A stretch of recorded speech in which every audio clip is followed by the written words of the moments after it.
যুবক আজকে নিয়ত করলো, আজকে আমি সবার আগে জুমার দিন মসজিদে যাব। নিয়ত করার পর জুমার দিন আজান হয়ে গেল।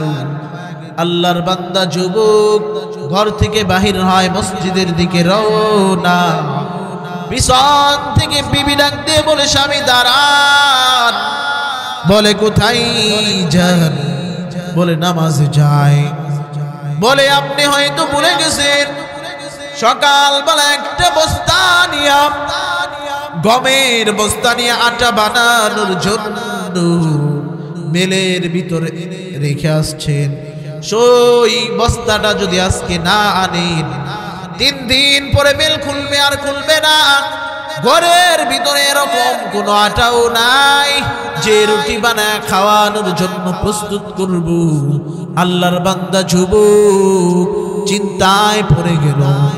নামাজেও যাওয়া দরকার, আটার বস্তা আনা দরকার। আটার বস্তা যদি না আনে তাহলে না খায়া থাকা লাগবে। আর নামাজে না গেলে রব্বুল আলামিন তো বেজার হয়ে যাবেন। নামাজেও যাওয়া দরকার, আটার বস্তা আনা দরকার। আল্লাহর বান্দা যুবক একটা মুসিবত নিয়া মসজিদের দিকে চলল, মসজিদের দিকে রওনা। পিছন থেকে একটা ছেলে ডাক দিয়ে বলে, যুবক কোথায় যাও? বলে কাকা কোথায় যাও? বলে নামাজে যাই। নামাজে যাও ভালো কথা, চাচি বলছে তোমার হালাল টাকা দিয়া কিনা একটা গাবি কিনছিলা নাকি? ওই গাবিটা ছুটে জঙ্গলে চলে গেছে। চাচি বলছে গাবিটা এনে তারপরে নামাজে যাও।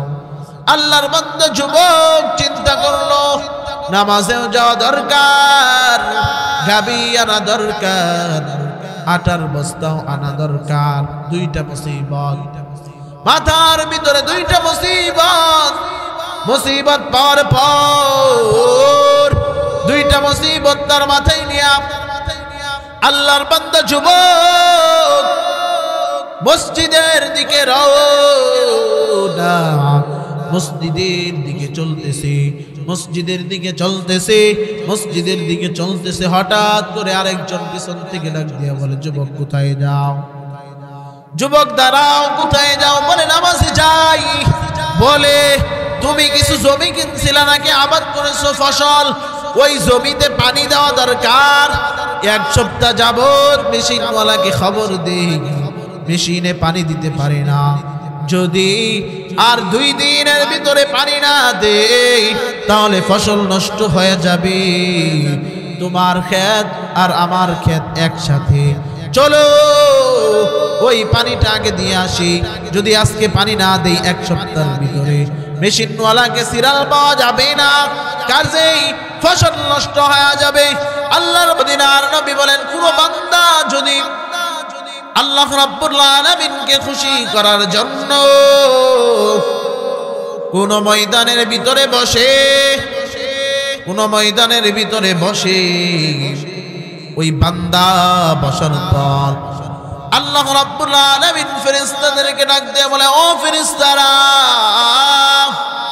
ওই ময়দানের দিকে যাও, ওই ময়দানের দিকে যাও। ওই ময়দানে দেখো এত মানুষ কেন কেন? ফেরেশতারা জানায় দেন, আল্লাহ ওই ময়দানে এত মানুষ, এর কারণ হলো ওই ময়দান, ওই ময়দানে কোরআনের কথা চলে, ওই ময়দানে হাদিসের কথা চলে। ওই ময়দানে যে মানুষগুলা বসে আছে আল্লাহ, ওই মানুষগুলা জাহান্নাম থেকে মুক্তি চায় এবং জান্নাত চাই, এবং তুমি আল্লাহকে তারা চাই। মদিনার নবী জানায়া দেন, যখন ওই বান্দাগুলা বসে আল্লাহ রাব্বুল আলামিন ফেরেশতাদেরকে জানায়া দেন, ও ফেরেশতারা আজকে তোমরা সাক্ষী থাকো, ওই ময়দানে যারা বসলো, ওই ময়দানে যারা বসলো আমি আল্লাহকে তারা দেখে নাই। আমরা কি আল্লাহকে দেখেছি? কথা বলেন। আমি আল্লাহকে তারা দেখে নাই, জাহান্নাম তারা দেখে নাই, জান্নাত তারা দেখে নাই। আমি আল্লাহর উপর ঈমান আনার পর ওই ময়দানে যারা বসলো তাদের উপর আমি খুশি হয়ে গেলাম এবং আমি আল্লাহ তাদের জীবনের জিন্দেগীর সমস্ত গুনাহ মাফ করে দিলাম। বলেন সুবহানাল্লাহ। এ মুসলমান ইমানদার আল্লাহর গোলাম, আজকে বাড়ির পাশে একটা মাহফিল সাজাইলা, কিন্তু তোমার কপাল এত পোড়া, আজকে একটা বছরে একটা দিন আজকে তুমি মাহফিলে আসতে পারলা না, আজকে এই মাহফিলে তুমি বসতে পারলা না। তুমি আজকে যদি এই মাহফিলে না বসতে পারো হয়তো জীবনটা শেষ হয়ে যাবে। আজকে রাত্রিবেলা যদি আল্লাহ ডাক দিয়া নিয়ে যান তাহলে আমার কি উপায় হবে?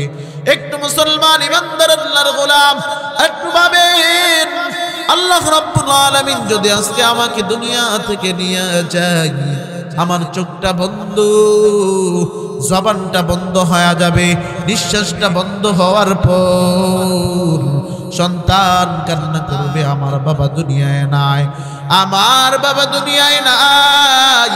সন্তান দৌড়ায় মসজিদের দিকে রওনা, যে হুজুর কোথায় যান? কোথাও যাবেন না, আজকে আমার বাবা দুনিয়া থেকে বিদায় নিয়ে চলে গেছে, আমার বাবার জানাজা না দিয়া আপনি কোথাও যাবেন না।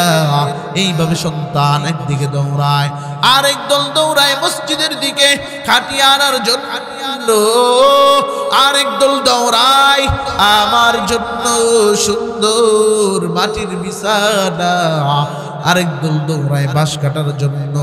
মুসলমান ইমানদার আল্লাহর গোলাম একটু ভাবেন, আল্লাহ রাব্বুল আলামিন যদি আজকে আমাকে নিয়ে যায় ওই ময়দানের দিকে, বাঁশ কাটতে যাবে এবং একদল যাবে বাজারের দিকে আমাকে সাজানোর জন্য, তিনটা কাপড় আনবে। কয়টা কাপড়? কথা বলেন। তিনটা কাপড় আনবে, তিনটা কাপড় দিয়ে আমাকে আপনাকে সুন্দর করে সাজানো হয়। এই মুসলমান ইমানদার আল্লাহর গোলাম ওই সময় বলবো, আমি তো মরি নাই, আমাকে কেন এইরকম করতেছ? আমি তো মরি নাই, আমাকে এইরকম করার কারণ কি? কেউ শুনতে পারবে না, সবাই কান্না কান্নার আওয়াজ। আবার আরেকজন যায় আমাকে সুন্দর করে সাজায়, এত মায়া দিয়ে সাজায়, এত মোহাব্বত দিয়ে সাজায়, সাজানোর পর আমাকে নিয়ে না জানাজার দিকে যাই। জানাজা যখন শেষ হয়ে যায় আমাকে নিয়ে আমার শেষ ঠিকানায় পৌঁছে দেওয়ার জন্য আমাকে নিয়ে চলতেছে। এ মুসলমান একটু ভাবেন, দিলটা দিয়ে নরম কইরা ভাবেন, আজকে আমি দুনিয়ায় নাই, আমাকে দাফন করা হলো। আমাকে দাফন করার পর যখন সবাই চলে আসলো, সবাই আসার পর আমার দিকে আল্লাহ পরীক্ষা নেবেন। দুনিয়ার কি পরীক্ষা আছে না নাই? ছাত্র জীবনের পরীক্ষা আছে, তেমনি ভাবে আল্লাহ রাব্বুল আলামিন আপনাকে যে দুনিয়াতে পাঠাইলেন, আল্লাহ তো অযথা পাঠাই নাই, আল্লাহ তো অযথা কাউকে পাঠাই নাই। কোন একটা ইনসান, কোন একটা কীট পতঙ্গকে আল্লাহ অযথা দুনিয়ায় পাঠাই নাই। আপনার আমার পরীক্ষা শুরু হয়ে যাবে, ওই কবর থেকে আপনার আমার পরীক্ষা শুরু হয়ে যাবে। আল্লাহ রাব্বুল আলামিন জানায়া দেন, ওয়ামা খালাকতুল জিন্না ওয়াল ইনসা ইল্লা লিয়াবুদুন। আল্লাহু আকবার। আল্লাহ রাব্বুল আলামিন বলে, বান্দা দুনিয়ার জমিনে মানুষকে বানাইলাম, জিনকে বানাইলাম, আমি আল্লাহ অযথা বানাই নাই, মানুষ এবং জিনকে বানাইলাম আমার ইবাদত করার জন্য। কার ইবাদত করার জন্য? আল্লাহ রাব্বুল আলামিনের ইবাদতের জন্য আমাকে আপনাকে আল্লাহ বানাইছেন।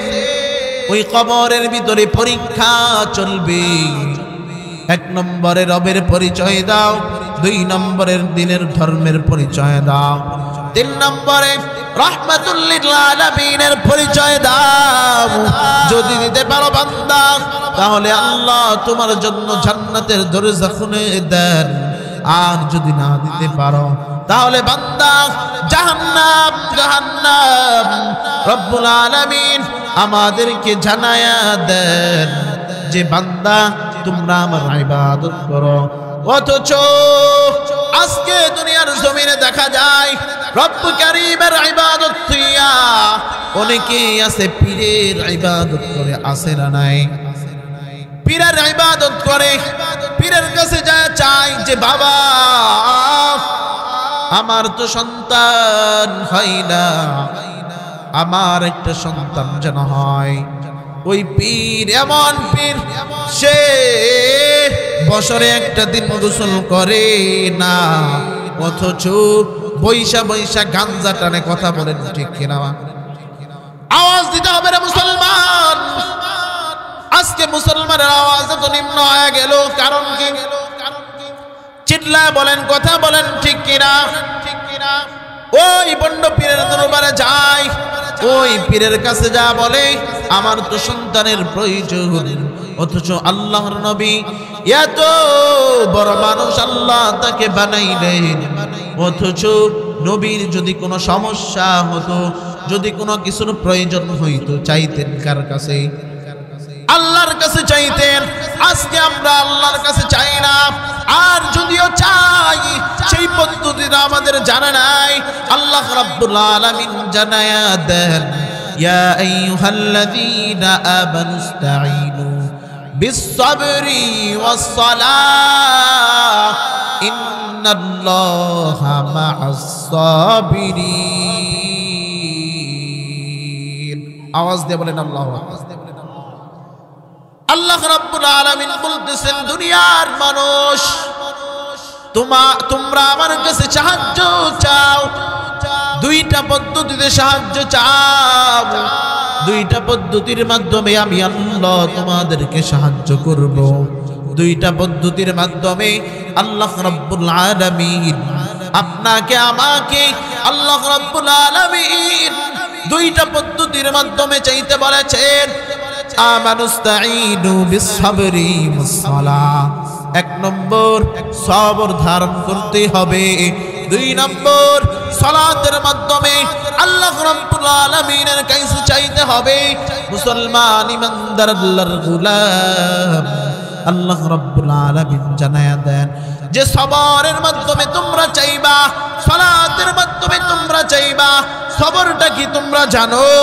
এ মুসলমান ইমানদার আল্লাহর গোলাম যেমন সবর ধারণ করেছিলেন ইয়াকুব আলাইহিস সালাতু ওয়াস সালাম, যেমন সবর ধারণ করেছিলেন নবী মুহাম্মদুর রাসূলুল্লাহ সাল্লাল্লাহু আলাইহি ওয়াসাল্লাম, যেমন সবর ধারণ করেছিলেন আইয়ুব আলাইহিস সালাতু ওয়াস সালাম।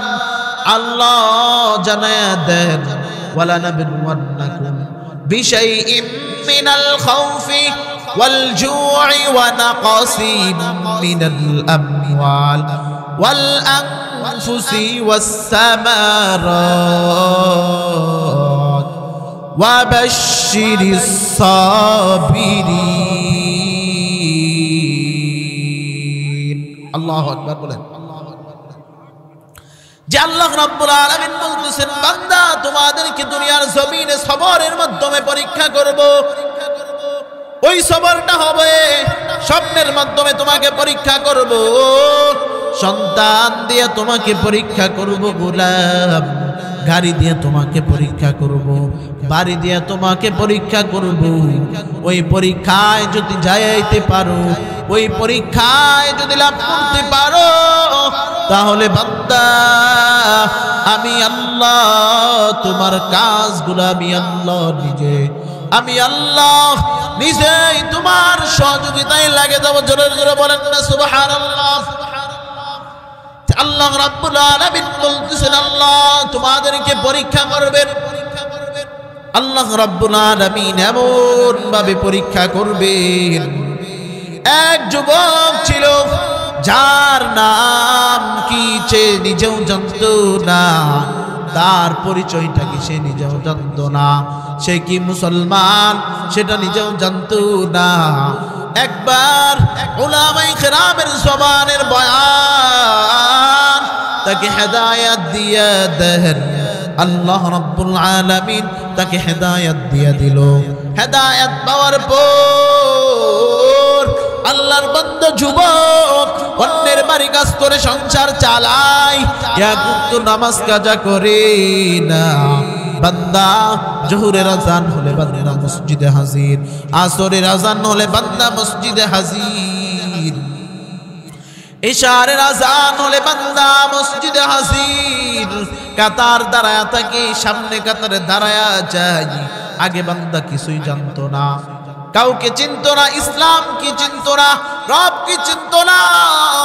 এখন বান্দা ভালো হয়ে গেল, ভালো হওয়ার পর বান্দাটা অন্যের বাড়ি কাজ করে সংসার চালায়, অন্যের বাড়ি কাজ করে সংসার চালায়। কিন্তু বান্দা তখন বিবাহের বয়স হয়ে গেল। আল্লাহর বান্দা যুবক বিয়ের জন্য মেয়ে তালাশ করে, কোথাও মেয়ে পাওয়া যায় না। এলাকার ভিতরে কি মেয়ের কোনো অভাব আছে? এলাকার ভিতরে মেয়ের কোনো অভাব নাই, কিন্তু আল্লাহর বান্দা যুবক ওই ধরনের মেয়ে চাই না, যেই ধরনের মেয়ে পর্দা করে না, যেই ধরনের মেয়ের লেবাস পরিচয় ঠিক নাই, ওই রকম মেয়ে চাই না। আল্লাহর বান্দা যুবক এমন একটা মেয়ে চাই যেটা আল্লাহ রাব্বুল আলামিনের বান্দি খাস ইবাদতকারী, এমন একটা মেয়ে যুবকটা চাই। কিন্তু আল্লাহর বান্দা যুবক এলাকার ভিতরে পাই না, পার্শ্ববর্তী এলাকার ভিতরেও পাই না। এখন কি করবে? উপায়টা কি করবে? আল্লাহর বান্দা যুবক নামাজে দাঁড়ায় যায়। নামাজে দাঁড়ানোর পর আল্লাহর বান্দা যুবক নামাজ শেষ করার পর রব্বুল আলামিনের কাছে হাত বাড়ায় দেয়, আল্লাহ এলাকার ভিতরে তো কোনো মেয়ের অভাব নাই, কিন্তু আমি এমন একটা মেয়ে চাই যে মেয়েটা তোমার বান্দি, তোমার গোলাম, এমন একটা মেয়ে চাই। আল্লাহ রাব্বুল আলামিন যুবক যখন দোয়া করলো, আল্লাহ এমন একটা মেয়ে চাই। কিসের মাধ্যমে দোয়া করেছে কথা বলেন? নামাজের মাধ্যমে। কিসের মাধ্যমে? আমাদের যদি কোনো সমস্যা হয় আমরা কিসের মাধ্যমে চাবো? পীরের কাছে যাব কিনা? পীরের কাছে যাওয়া যাবে? পীরের কাছে যাওয়া যাবে না, হক্কানি উলামায়ে কেরামের কাছে যাবেন। আর আল্লাহ রাব্বুল আলামিনের কাছে নামাজের মাধ্যমে চাবেন, আল্লাহ দোয়াটা কবুল করে নেবেন। একটু জিকির করি, লা ইলাহা লা ইলাহা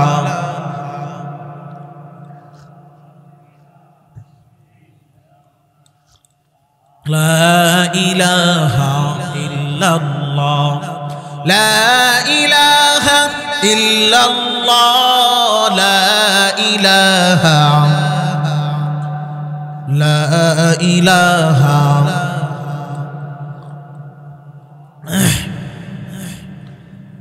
লা ইলাহা ইল্লাল্লাহ মুহাম্মাদুর রাসূলুল্লাহ। সকলে পড়েন সাল্লাল্লাহু আলাইহি ওয়াসাল্লাম।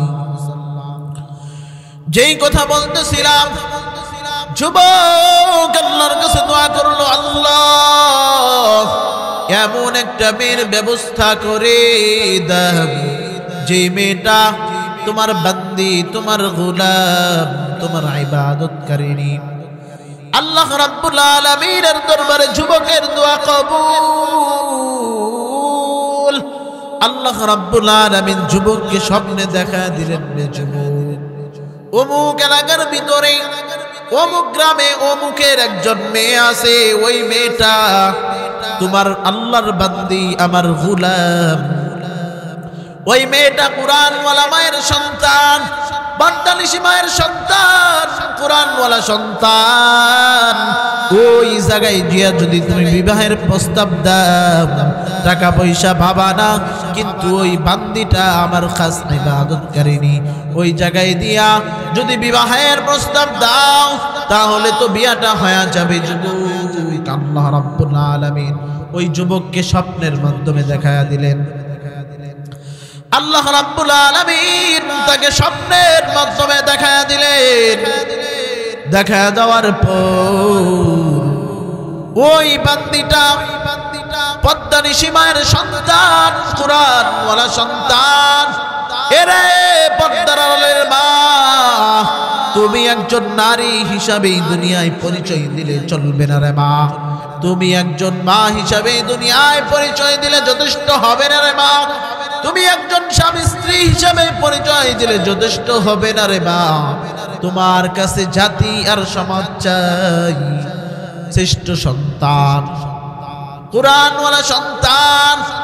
যদি কুরআনওয়ালা সন্তান উপহার দিতে চাও মা, তোমার অনেক ত্যাগ স্বীকার করা লাগবে, যেমন ত্যাগ স্বীকার করেছেন খাজা মঈনুদ্দিন চিশতি আজমিরীর মা। খাজা মঈনুদ্দিন চিশতি আজমিরীর মা ডাক দিয়ে বলেন, সন্তান তুমি ভারতের জমিনে তো সুনাম অর্জন করে চলছো, এর পিছনে আমি মায়ের অবদান কতটুকু তুমি জানো? আমি মা, তুমি যখন আমার গর্ভে চলে আসলা, আমি মা এক রাত্র ঘুমাই নাই, সারা রাত্র ইবাদত করেছি এবং আল্লাহ রাব্বুল আলামিনের কাছে কান্না করেছি, আল্লাহ আমার সন্তানটা যুগশ্রেষ্ঠ আলেম হিসাবে কবুল করে না, আমার সন্তানটাকে কুরআনওয়ালা বানায়া দাও, আমার সন্তানটাকে যুগের একজন আলেম বানায়া দাও। তুমি মা এত দোয়া করলাম তোমার জন্য। এরপর যখন তুমি দুনিয়াতে আসলা, আমি মা এক ফোঁটা দুধ আমি তোমার মুখে দেই নাই, ওযু ব্যতীত। ওযু ব্যতীত এক ফোঁটা দুধ মা সন্তানকে খাওয়াই নাই। ওই সন্তান ভালো হবে কিনা? আজকে যারা সিরিয়াল দেখতেছে, ওই বাচ্চাকে দুধ দিতেছে, ওই সন্তান ভালো হবে? কোনটা ভালো হবে? কথা বলেন। ওযু সহকারে দুধ খাওয়াইছি, ওযু না করে দুধ খাওয়াই নাই। অথচ আজকে মা তোমরা সন্তানের জন্য যখন গর্ভে চলে আসলো, তুমি রব্বে কারীমের কাছে দোয়া তো দূরের কথা, তুমি একটু মহব্বতের নজরে পদ্মার আড়ালের বাচ্চাকে তুমি দুধ পান করাও নাই, পদ্মার আড়ালে নিয়ে বাচ্চাকে দুধ পান করাও নাই। তুমি তো দুধ পান করাইছো এমন একটা জায়গায় দুধ পান করাইছো, তুমি টেলিভিশন দেখতেছো আবার দুধ পান করাইতেছো। টেলিভিশন দেখলে আবার দুধ পান করাইলে ওই সন্তান দিনদার হবে না রে মা, ওই সন্তান দিনই হবে না, ওই সন্তান দিনের কোনো কাজে আসবে না। যদি মা তোমার সন্তান কি ভালো বানাইতে চাও, দিনদার বানাইতে চাও, তুমি মা তোমার অনেক ত্যাগ স্বীকার করা লাগবে। এই ত্যাগ যদি স্বীকার করতে পারো তাহলে তোমার সন্তান দুনিয়ার জমিনে সুনাম অর্জন করে চলবে। চলবে কিনা? আজকে আমার মায়েরা দিলের কানটা লাগায় দেন। আপনারা যেহেতু উল্টা পাল্টা চলাফেরা করেন, ওই চলাফেরার মাধ্যমে আপনার সন্তানের উপর প্রভাবটা পড়ে, আপনার সন্তানের উপর পড়ে। কাজে আপনার সন্তানটা আপনার কথা শুনতে চাই না, আপনার সন্তানটা নামাজও পড়ে না, আপনার সন্তানটাকে আপনি ডাক্তার বানাবেন, ইঞ্জিনিয়ার বানাবেন, বাধা নাই। কিন্তু একটা কথা, সেটা হলো আপনার সন্তানকে কোরআনের শিক্ষা যদি আগে ঢুকাইয়া দেন, তাহলে আপনার সন্তান কোনো সময় খারাপের দিকে যাবে না। কথা বলেন ঠিক কিনা? একটু জিকির করে লা ইলাহা লা ইলাহা ইল্লাল্লাহ, লা ইলাহা ইল্লাল্লাহ। যে কথা বলতেছিলাম, পদ্মার আড়ালের মা তোমার সন্তান ডাক্তার বানাও, ইঞ্জিনিয়ার বানাও, কলেজে পড়াও, কোনো সমস্যা নাই, কিন্তু মা তোমার সন্তানটাকে আগে তুমি রবের পরিচয় দাও। রবের পরিচয় দাও। রবের পরিচয় পাইতে হলে যেতে হবে কোথায়? স্কুলে গেলে রবের পরিচয় পাওয়া যায় না, স্কুলে গেলে রবের পরিচয় পাবেন না। মাদ্রাসায় গেলে রবের পরিচয় পাওয়া যায়। স্কুলে যদি শিক্ষা দেয় শরতে ওযু, কিন্তু মাদ্রাসায় শরতে শিক্ষা দিবে ওযু। যে ওযুটা কি বাচ্চা তখন বলবে ওযুটা কি।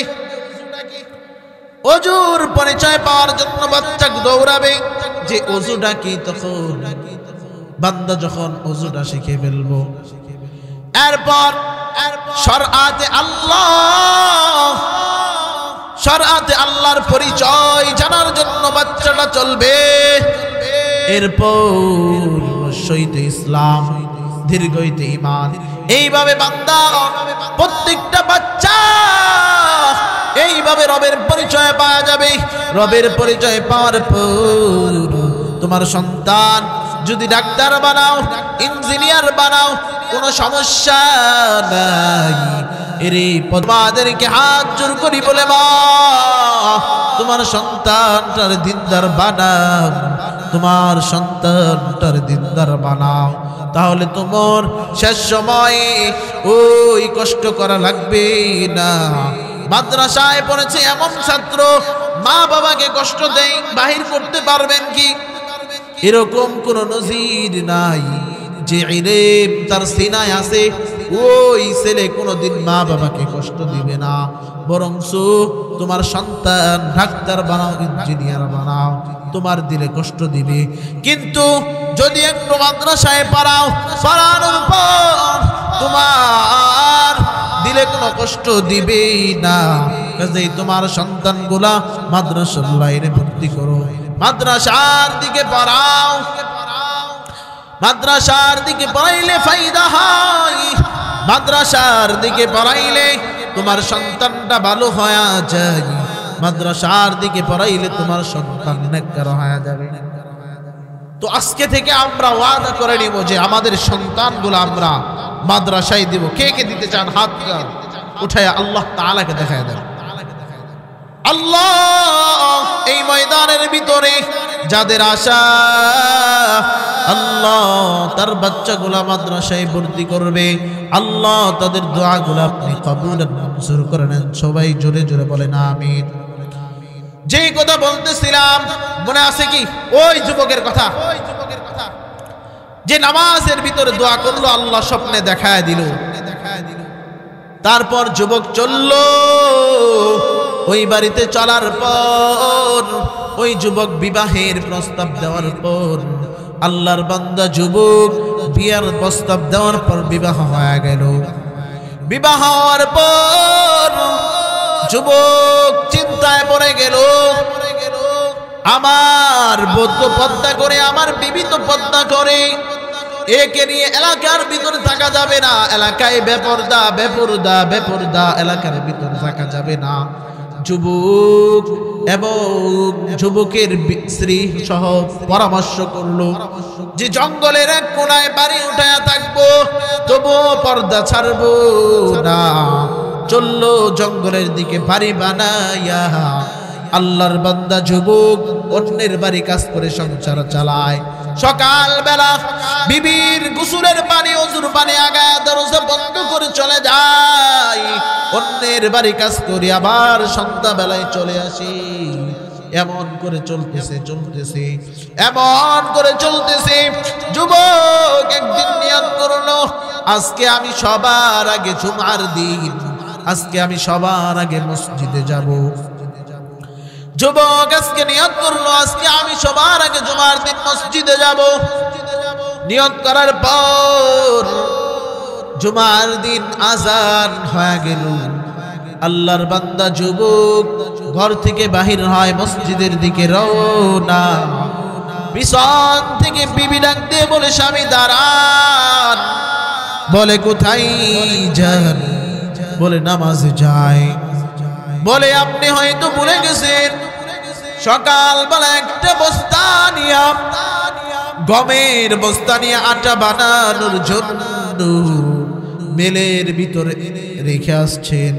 সেই বস্তাটা যদি আজকে না আনেন, 3 দিন পরে মেল খুলবে আর খুলবে না। ঘরের ভিতরে এরকম কোনো আটাও নাই যে রুটি বানায় খাওয়ানোর জন্য প্রস্তুত করব। আল্লাহর বান্দা যুবক চিন্তায় পড়ে গেল, নামাজেও যাওয়া দরকার, আটার বস্তা আনা দরকার। আটার বস্তা যদি না আনি তাহলে না খায়া থাকা লাগবে, আর নামাজে না গেলে রব্বুল আলামিন তো বেজার হয়ে যাবে। নামাজেও যাওয়া দরকার, আটার বস্তা আনা দরকার। আল্লাহর বান্দা যুবক একটা মুসিবত নিয়া মসজিদের দিকে চলল, মসজিদের দিকে রওনা। পিছন থেকে একটা ছেলে ডাক দিয়ে বলে, যুবক কোথায় যাও? বলে কাকা কোথায় যাও? বলে নামাজে যাই। নামাজে যাও ভালো কথা, চাচি বলছে তোমার হালাল টাকা দিয়া কিনা একটা গাবি কিনছিলা নাকি? ওই গাবিটা ছুটে জঙ্গলে চলে গেছে। চাচি বলছে গাবিটা এনে তারপরে নামাজে যাও। আল্লাহর বান্দা যুবক চিন্তা করলো, নামাজেও যাওয়া দরকার, গাবি আনা দরকার, আটার বস্তাও আনা দরকার।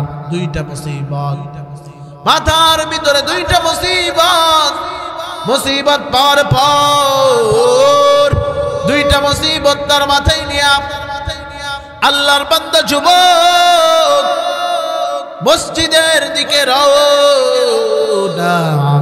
মসজিদের দিকে চলতেছে, মসজিদের দিকে চলতেছে, মসজিদের দিকে চলতেছে। হঠাৎ করে আরেকজন পিছন থেকে ডাক দিয়া বলে, যুবক কোথায় যাও? যুবক দাঁড়াও, কোথায় যাও? বলে নামাজে যাই। বলে তুমি কিছু জমি কিনছিলা নাকি, আবাদ করেছো ফসল, ওই জমিতে পানি দেওয়া দরকার। 1 সপ্তাহ যাবত মেশিনওয়ালাকে খবর দেই, মেশিনে পানি দিতে পারে না। যদি আর 2 দিনের ভিতরে পানি না দেই তাহলে ফসল নষ্ট হয়ে যাবে। তোমার ক্ষেত আর আমার ক্ষেত একসাথে, চলো ওই পানিটা আগে দিয়ে আসি। যদি আজকে পানি না দেই 1 সপ্তাহের ভিতরে মেশিনওয়ালাকে সিরাল পাওয়া যাবে না, কাজেই ফসল নষ্ট হয়ে যাবে। আল্লাহর বান্দা যুবক 3টা মুসিবত নিয়া আল্লাহর বান্দা যুবক চিন্তা করতেছে। 3টা মুসিবত নেওয়ার পর আল্লাহর বান্দা যুবক তাও রব্বুল আলামিনকে ভুলে নাই। আল্লাহর বান্দা যুবক আল্লাহকে ভুলে নাই। 3টা মুসিবত নিয়ে আল্লাহর বান্দা যুবক মসজিদের দিকে রওনা। মসজিদে সিজদার ভিতরে কান্না করে, আল্লাহ 1-2টা মুসিবত নয় আল্লাহ, 3টা মুসিবত নিয়ে আজকে আমি দোয়া করলাম। আল্লাহ 3টা মুসিবত নেওয়ার পর আমি তোমাকে ভুলি নাই, আল্লাহকে বলে নাই। 3টা মুসিবত নিয়ে আল্লাহ রাব্বুল আলামিনের কাছে তাও কুদরতি পায়ে সিজদা করে আল্লাহ রাব্বুল আলামিনের কাছে দোয়া করে, আল্লাহ আমার মুসিবতগুলো দূর করে দাও, আমার মুসিবতগুলো দূর করে দাও। যখন আল্লাহর বান্দা যুবক দোয়া করতেছেন, ওইদিকে আল্লাহ রাব্বুল আলামিন জানায়া দেন, ইন্নামা ইউওয়াফাস সাবিরুনা আজরাহুম বিগাইরি হিসাব। যদি বান্দা সবর ধরতে পারো, আমি আল্লাহ তোমার সকল কাজ সহজ করে দিবেন। বলেন না সুবহানাল্লাহ। ওই যুবকের মতো সবর ধরতে হবে। 3টা মুসিবত নিয়ে মসজিদে রওনা। মসজিদে নামাজ শেষ করে যুবকটা বাড়িতে চলে যায়। বিবি ডাক দিয়া বলে, স্বামী আমার আসেন আসেন, গরম গরম রুটি খান, গরম গরম রুটি খান। স্বামী ডাক দিয়া বলে, বিবি এই রুটি কিভাবে বানাইলা? ঘরের ভিতরে তো কোনো আটা ছিল না, কিভাবে এত সুন্দর করে রুটি বানাইলাম? স্ত্রী ডাক দিয়া বলে, আল্লাহ আমাদের উপর মহব্বতের নজরে তাকিয়েছেন, আমার পার্শ্ববর্তী বাড়ির এক ভাই গম নিয়ে মিলের ভিতরে ভাঙানোর জন্য গিয়েছিল। তারা ভুল করে আমার বস্তাটা আনছে।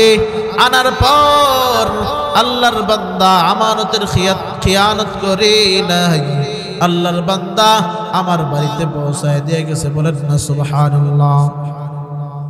আল্লাহ রাব্বুল আলামিন পৌঁছায় দিলেন। 2 নম্বর মুসিবত, যে গাভীটা কিভাবে ঘরের ভিতরে আসলো? গাভী তো জঙ্গলে চলে গিয়েছিল, ওই গাভীটা কিভাবে আসলো? সে ডাক দিয়া বলে, স্বামী আমার, পিছন থেকে একটা হিংস্র প্রাণী গাভীটাকে আক্রমণ করেছিল। আক্রমণ করার পর ওই গাভীটা এসে আমাদের ঘরের ভিতরে ঢুকে গেছে। জোরে জোরে বলেন না সুবহানাল্লাহ। তো মুসিবত 2টা দূর হয়ে গেছে। মুসিবত দূর করেছেন কে? মুসিবত দূর করেছেন আল্লাহ। ঠিক তেমনি ভাবে আল্লাহ জানায়া দেন, কোন মুসিবতে পড়ো আমার কাছে চাও। আমার কাছে চাওয়ার পদ্ধতি হলো 2টা। কয়টা? 2টা পদ্ধতি দিয়ে আল্লাহর কাছে চাও। এবার 3 নম্বর মুসিবত, ফসলের জমিতে পানি দেওয়া দরকার। আল্লাহর বান্দা যুবককে ডাক দিয়া বলে, এ যুবক, তোমার ফসলের ক্ষেতে পানিও হয়ে গেছে। কিভাবে পানি হইল? বলে, মেশিনওয়ালা মেশিনটা স্টার্ট করে ঘুমায় গেছি, তোমার ক্ষেত পর্যন্ত পানি চলে আসছে। তারপর যুবক শুকরিয়া আদায় করে আলহামদুলিল্লাহ। আল্লাহ আমার দিকে মোহাব্বতের নজর দিয়া তাকায়া, আল্লাহ রাব্বুল আলামিন আমার দিকে মোহাব্বতের নজর দিয়া তাকাইছে। বলেন না সুবহানাল্লাহ। তাই মুসলমান ইমানদার আল্লাহর গোলাম, এই ঘটনাগুলো থেকে আমাদের শিক্ষা নেওয়া দরকার। যে জন্য কোনো কিছুর প্রয়োজন হয়, আমি রবের কাছে চাবো, রব্বুল আলামিন আমার জিনিসটার ব্যবস্থা করে দিবেন। চাওয়ার পদ্ধতি কয়টা বলেছি? 2টা। মনে আছে তো সবার? 2টা পদ্ধতিতে আল্লাহ রাব্বুল আলামিনের কাছে সবাই আমরা যে কোনো বিপদে পড়ি না কেন 2টা পদ্ধতিতে চাবো, তাহলে আল্লাহ অবশ্যই অবশ্যই আমাদের সেই মুসিবতটা দূর করে দিবেন। তো আপনাদের মাঝে যে কথাগুলা বললাম, আল্লাহ রাব্বুল আলামিন আপনাকে, আমাকে এবং সবাইকে আমল করার তৌফিক দান করুন। সকলেই বলি আমিন।